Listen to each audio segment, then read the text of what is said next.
Assalamualaikum viewers, I am Faraz Siddiq and you are watching my YouTube channel Bond Teacher। अगर आप first year chemistry के student हैं तो better है कि आप मेरे चैनल को सब्सक्राइब करें और इसका बेल नोटिफिकेशन प्रेस करें ताकि आपको मेरी वीडियोस बर वक्त मिल सके और आपकी बहुत अच्छी एग्जाम्स की प्रिपरेशन हो सके। देखिए आज का हमारा टॉपिक है electronic configuration. What is electronic configuration? देखिए electronic configuration tells us the way the electrons are filled in an atom in its orbitals। ठीक है, it tells us the way the electrons are filled in the atomic orbitals कि atomic orbitals के अंदर electrons किस तरह fill होते हैं, तो ये हम इसको कहते हैं इलेक्ट्रॉनिक कॉन्फ़िगरेशन। अब आप सोचेंगे कि सर इसमें कोई नई बात है क्या? इसलिए कि हमें पता है कि K के अंदर 2 इलेक्ट्रॉन्स आते हैं, पहले इलेक्ट्रॉन 2 के शेल में चले जाएंगे, उसके बाद भी अगर इलेक्ट्रॉन बच रहे हैं तो L के अंदर 8 इलेक्ट्रॉन आ सकते हैं, तो बाकी उसमें चले जाएंगे। फिर भी अगर इलेक्ट्रॉन बच रहे हैं तो बाकी एम शेल में चले जाएंगे। ग्रेजुअली इलेक्ट्रॉन इस तरीके से शेल्स के अंदर फिल हो जाएंगे। देखिए ये जो आप इलेक्ट्रॉनिक कॉन्फ़िगरेशन पढ़ के आए थे, फर्स्ट पहले इलेक्ट्रॉन के में चले जाएंगे 2, फिर बाकी जो बचे तो एल में 8 चले जाएंगे, फिर अगर और बाकी बचेंगे तो एम के अंदर कितने चले जाएंगे? 8 ही चले जाएंगे। देखिए ये जो इलेक्ट्रॉनिक कॉन्फ़िगरेशन आप पहले पढ़ के आए थे ना, ये 9th की हद तक तो सही है, लेकिन यहाँ पे अब आपको पता है, हम आपको बता चुके हैं कि इनके अंदर सब शेल्स होते हैं SPDF। अब आपको उस डिटेल के अंदर जाने के इलेक्ट्रॉन किस तरह से फिल होंगे। ठीक है, तो अब ये जो है वो इसको हमने देखना है कि किस तरह से इलेक्ट्रॉन्स जो है वो ऑर्बिटल्स के अंदर फिल होते हैं। सबसे पहला जिसमें हम रूल पढ़ते हैं वो क्या होता है? वो है हमारे पास Aufbau rule. Aufbau rule, देखिए ऑफ बोर रूल क्या कहता है?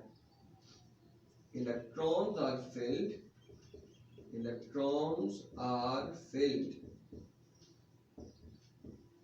in an atom, in the orbitals of an atom, in the orbitals of an atom,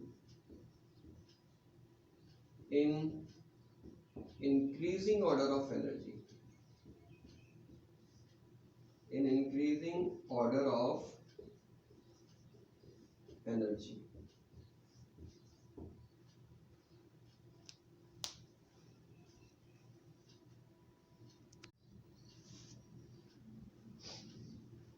तो इलेक्ट्रॉन सबसे पहले कहाँ जाते हैं? इलेक्ट्रॉन सबसे पहले वहां जाते हैं जिसकी एनर्जी सबसे कम है। ठीक है, यूँ समझ लें कि हम लोगों में से जब हम लोग अपनी ज़िंदगी का आगाज़ करते हैं, अपनी मैरिड लाइफ का, अब नया घर लेते हैं, तो सबसे पहले कौन से घर में जाते हैं? जिसका रेंट सबसे कम हो। ठीक है, फिर थोड़ी और गुंजाइश होती है तो कहते हैं कि चलो यार थोड़े बड़े घर में लेते हैं, अल्लाह ने गुंजाइश दे दी है तो किसी अच्छे घर में चलते हैं। फिर थोड़ी और गुंजाइश होती तो और बेटर घर में चले जाते हैं। ठीक है, जिस तरह हम अपनी जगह चेंज कर रहे होते हैं, जैसे जैसे हमारे हालात चेंज हो रहे होते हैं, सबसे पहले कहाँ जाते हैं? जिसका किराया सबसे कम है। ठीक है, जहाँ पे रहना सबसे ज़्यादा आसान, जिसका किराया सबसे कम है। बिल्कुल इसी तरह इलेक्ट्रॉन सबसे पहले कहाँ जाएंगे? इलेक्ट्रॉन सबसे पहले वहाँ जाएंगे जिसकी एनर्जी सबसे कम हो, फिर उसके बाद वहाँ जाएंगे जिसकी एनर्जी थोड़ी ज़्यादा, और उसके बाद वहाँ जिसकी एनर्जी थोड़ी और ज़्यादा।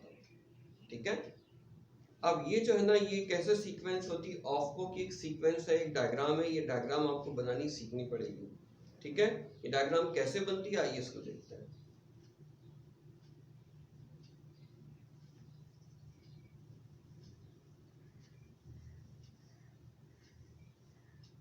देखिए सबसे पहले जो है वो हम s ऑर्बिटल बनाते हैं कि 1s होता है, फिर सेकंड शेल में s होगा, फिर थर्ड शेल में भी s होगा, फिर फोर्थ में s होगा, फिर 5 में s होगा, 6 में s होगा, 7 में s होगा, 7 शेल में s होगा, और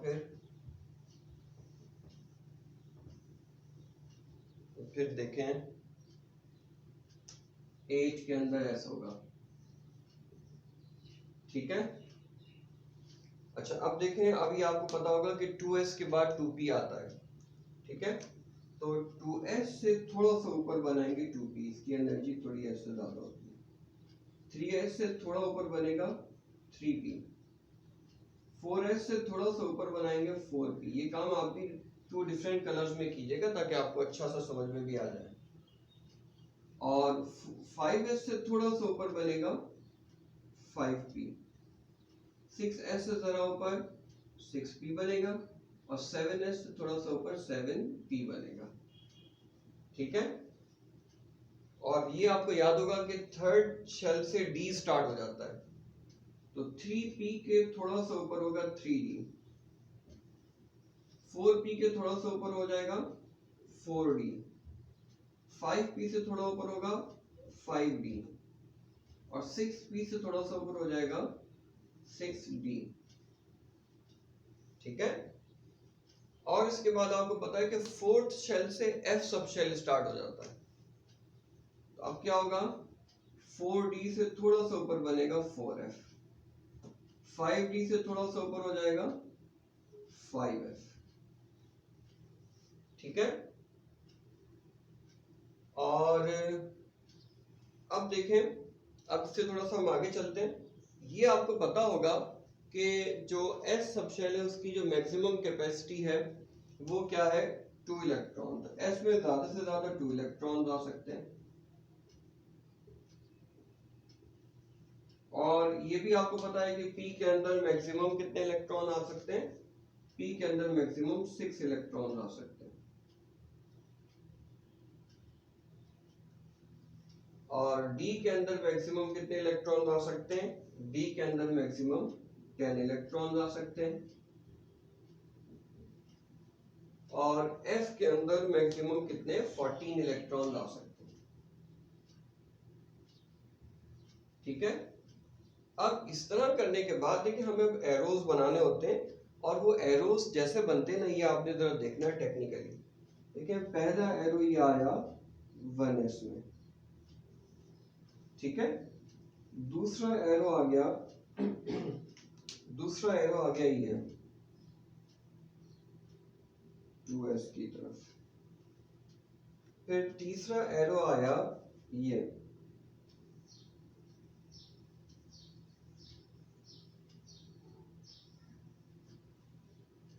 और उसके बाद नेक्स्ट एरो आया ये फोर्थ एरो है। उसके बाद नेक्स्ट एरो आया ये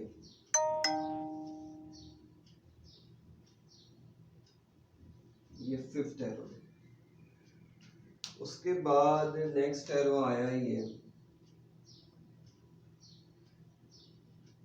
ये सिक्स्थ एरो।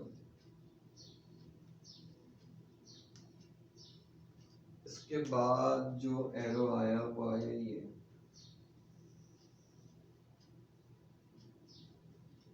ये है सेवेंथ एरो। उसके बाद जो एरो आया है वो आया है ये आ गया एट एरो। ठीक है, अब इस तरीके से आपने एरोज बना लिए। डायग्राम जितनी खुली खुली बनाएंगे उतने सही बनेगी, और अगर आपने इसको बहुत नैरो नैरो बनाया, जैसे ये 1s के बाद ना 2 लाइंस का गैप दे दें, फिर 2s लिखें, फिर 2s के बाद 2 लाइंस का गैप देके 3s लिखें, इस तरह गैप देके चलेंगे तो खुली डायग्राम बनेगी तो सही बनेगी। ठीक है, अब देखिए पता क्या चला, अब पता ही चला कि सबसे पहले इलेक्ट्रॉन जाएंगे कहां पे 1s में। ठीक है, उसके बाद सेकेंड एरो पे आ जाए तो फिर इलेक्ट्रॉन कहां जाएंगे, फिर इलेक्ट्रॉन जाएंगे 2s में। फिर थर्ड एरो पे जाए तो इलेक्ट्रॉन कहां जाएंगे, फिर जाएंगे इलेक्ट्रॉन 2p में, और 2p के बाद कहां जा रहे हैं 3s में। We are going this way. ठीक है, 2p के बाद 3s में जा रहे हैं। उसके बाद अगर आप आ जाएं तो उसके बाद ये जा रहे हैं इलेक्ट्रॉन 3, उसके बाद इलेक्ट्रॉन कहां जा रहे हैं 3p में जा रहे हैं, और 3p के बाद कहां जा रहे हैं 3p के बाद 4s में जा रहे हैं। उसके बाद इलेक्ट्रॉन कहां जा रहे हैं 3d 4p 5s, 3d 4p 5s। उसके बाद कहां जा रहे हैं 4d 5p 6s, 4d 5p और 6s में जा रहे हैं। उसके बाद कहाँ जा रहे हैं? 4f 5d, 4f में, फिर 5d में, 4f 5d 6p और फिर 7s में। और फिर इलेक्ट्रॉन कहाँ जा रहे हैं? फिर इलेक्ट्रॉन जा रहे हैं 5f और 6d और 7p और 8s। अब क्या होगा? अब उसके बाद ये इलेक्ट्रॉन फिल कर लें आप। s में जाएंगे 2, p में जाएंगे 6, d में जाएंगे 10, f में जाएंगे 14, s में जाएंगे 2, p में जाएंगे 6, d में जाएंगे 10। ठीक है, और d में जाएंगे 10, p में जाएंगे 6, s में जाएंगे 2, f में जाएंगे 14, d में 10, p में 6, s में 2। ठीक है, तो देखें ये हमारे पास सीक्वेंस आती है। अब ये इलेक्ट्रॉन का अपना स्टाइल है, उनकी अपनी मर्जी है। वैसे तो ये बेसिकली एनर्जी की प्लॉटिंग है, एनर्जी के अकॉर्डिंग। इसकी एनर्जी सबसे कम है, इसके बाद इसकी एनर्जी इससे ज़्यादा, इसकी एनर्जी इससे ज़्यादा, इसकी एनर्जी इससे ज़्यादा। ठीक है, ऐसा नहीं होता कि इलेक्ट्रॉन सीधे सीधे नहीं जाते। चलो फिर पहले फर्स्ट शेल में चलते हैं, 1s में चले गए, चलो ठीक है, फिर सेकंड में जाते हैं, 2s में चले गए, अच्छा फिर 2s में चले गए, फिर 2p में चले गए, अच्छा फिर थर्ड में चले गए 3s 3p 3d। ऐसा नहीं है। अगर आप देखें ना, चलो फिर फर्स्ट शेल में चले गए, फिर उसके बाद सेकंड में चले गए, फिर 3s 3p 3d में चले गए, नहीं, 3s 3p के बाद 3d में नहीं गए, 4s में गए। ठीक है, तो ये इनकी जो सीक्वेंस है ना, वो ये दे गो दिस वे। ऐसा नहीं सीधे सीधे नहीं जाते कि थर्ड शेल पूरा फिल कर लिया, चलो फिर अब फोर्थ शेल पूरा कर लिया। तो इंक्रीजिंग ऑर्डर ऑफ एनर्जी की ये सीक्वेंस है, इस ऑर्डर में एनर्जी इंक्रीज होती है ऑर्बिटल्स की। ठीक है, तो ये हमारे पास हाउपॉ की सीक्वेंस है, जो शॉर्टली क्या कहती है? शॉर्टली ये सीक्वेंस ही कहती है कि electrons fill in the orbital in increasing order of energy, यानी या in ascending order of energy. Electron जो है वो ऑर्बिटल्स में असेंडिंग ऑर्डर ऑफ एनर्जी के अंदर फिल होते हैं। पहले वहां जाते हैं जिसकी एनर्जी सबसे कम है, फिर उसके बाद वहां जाते हैं जिसकी एनर्जी थोड़ी ज्यादा है। So that's all for today. इंशाल्लाह नेक्स्ट वीडियो के अंदर हम यही जो सीक्वेंस इसने डायग्राम से समझाने की कोशिश की है ऑफ कौन है, उसी सीक्वेंस को हम एक मैथमेटिकल रूल से समझने की कोशिश करेंगे, जिसको n+l रूल कहते हैं। That's all for today. Inshallah, meet you next video. Assalamu alaikum.